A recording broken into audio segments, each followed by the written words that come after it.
to talk about whether or not folks should still fly the Confederate flag, even though it was General Lee who told the troops to furl that flag, put it in your attic, and never pull it out because it's not right. Excuse me if I actually know how to read.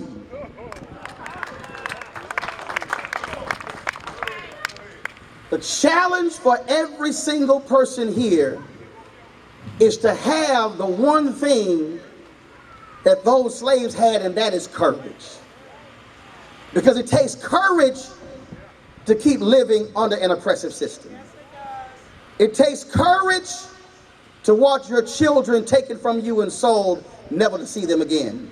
It takes courage to go through all of that and still put on a uniform. See, it takes courage when the superintendent of this base is an African American, when his ancestors were dropped off right there. What does it say?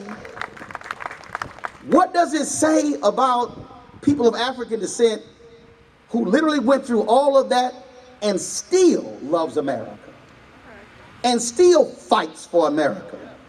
What does it say? Because see, I love how we often forget this, because I love to tell my folks when they don't understand history. And I love talking to many white women across the country. And I say, do understand that when you look at Title IX, it wasn't about sports. Title IX was about freeing up women to go to professional schools to be doctors and lawyers. Do understand that the greatest beneficiaries of affirmative action in America have been white women. That's just facts.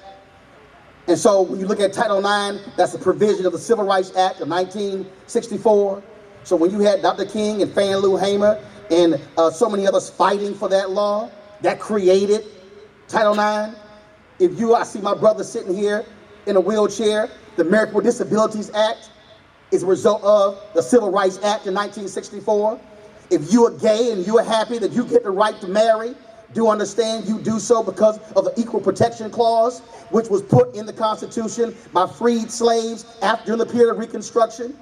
When you look at publicly financed education in the South, that was a creation of freed slaves who were elected to state legislatures. So even when Reconstruction came in 1877, they kept publicly financed education. So what we have to understand is that it has been black folks in this country who have told America, we are going to make your ideals a reality. So you might have said every man is created equal. We're going to fight to make sure you live up to those ideals. And so when we talk about the history of black folks in America, it has always been when America didn't love us, we loved America. And we said, if you believe in the Bill of Rights and the Declaration of Independence, we're going to make sure you actually live what was written.